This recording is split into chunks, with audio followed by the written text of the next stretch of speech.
I'm Kim with Ship Up and Shells, and welcome to the Pacific Northwest. So today I'm going to talk to you about container gardening, but first, make sure you hit the subscribe button and the notification bell so you can be notified anytime that Kellogg has a gardening video like this for you. So this is the time of year when everything's really filling out, but we still don't have a lot of blooms. So container gardening is one of the things that I do to bring more color into the yard and add some interest. So I'm going to show you how I do that. When it comes to container options, there's so many to choose from. I mix a lot of old and new. I have a lot of galvanized buckets, whiskey barrels, wine barrels, and it's really important to make sure that you have holes for drainage at the bottom. These are all going to be redone in just a little bit. When it comes to container gardening, the first thing that I do is pick out which plants I'm going to be using for the containers.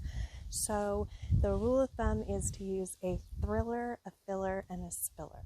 So the thriller is going to be my geranium, and these are all from last year in the greenhouse. They were overwintering, so I'm going to be using those. All right, so as you can see, I'm going to use the geraniums for the thriller. As far as my spiller and my filler, I did go to the local nursery and I got a lot of plants, and I'll show you what I'm using. Some of the fillers I would get would be something like a creeping zinnia like this one, or a verbena. I wanted to do lantana, but it's not available in the nurseries right now. And then you could use a salvia for either a filler or actually a thriller, because they do get taller than a lot of the other plants. Some of the spillers you could use would be a bacopa or a lobelia, or even the creeping Charlie or a creeping Jenny. Petunias make really good fillers or spillers.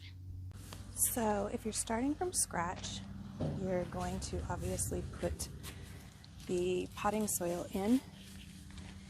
What we did with this one is we filled it up. We actually made this little wooden base, and so the soil fills about a foot, but the more soil you have, the better your drainage is going to be, so keep that in mind.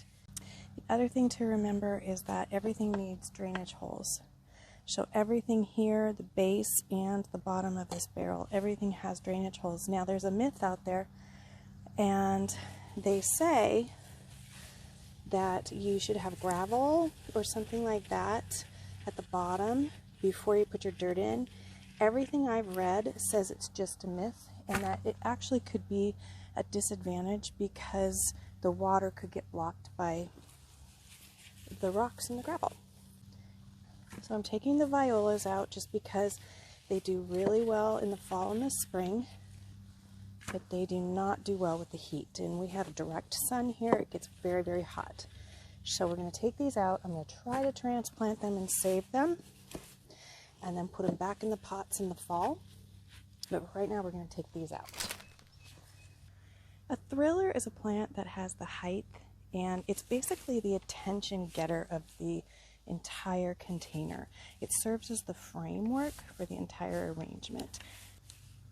Once we've chosen our thriller, we're going to go to the fillers, and this is just to add mass. The fillers tend to be more rounded, and they generally are placed in front of the thriller.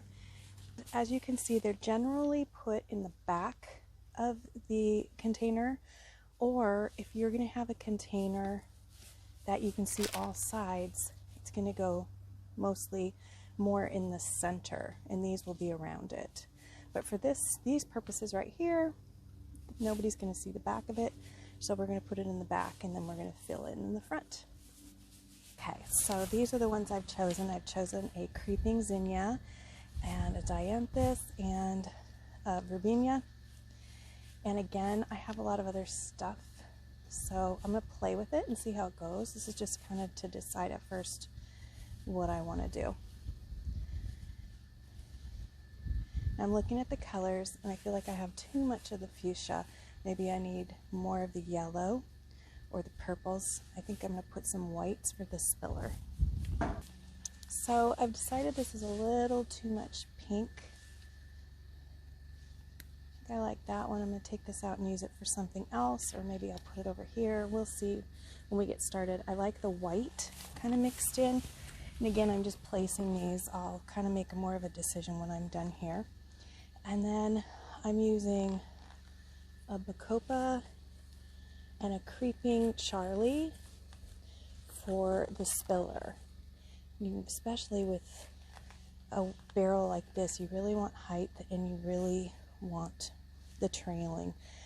I'm also noticing that grasses, ornamental grasses, are great for a thriller, and I'll probably go back to the nursery and get some grasses, maybe some things that are a little bit taller for something like this. This is a pretty big container, so it needs some wow factor.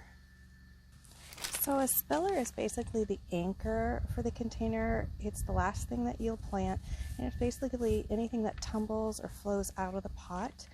And they're placed really closely to the edge. But again, if you're only on one side, like this is, you can just focus in the front.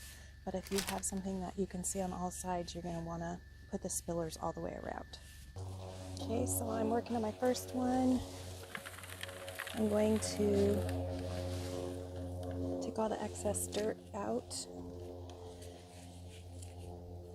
I'm going to dig, and I am going to put water in the hole.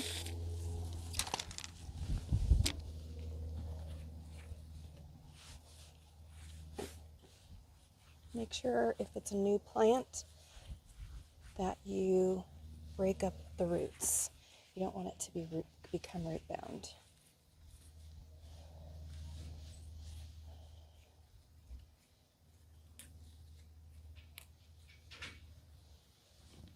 And press really hard, get all the air bubbles out. So what I would do, I have this all done, what I'd probably do is I'm probably going to add some grasses or things like that when they're available at the nursery. They actually are not right now, so I'll make do with this. And then I'm just adding a little bit of a fish compost for nutrients and to look prettier. And then even though I put a lot of water in the holes when I was planting them, I am just going to drench them. And then I'll probably come back and water them again in a couple hours just to make sure. I mean, they're kind of in shock right now. They're a little wilted. So, right, there you go. Looks a lot better than it did. I would probably put another something here, but again, they fill out really quickly.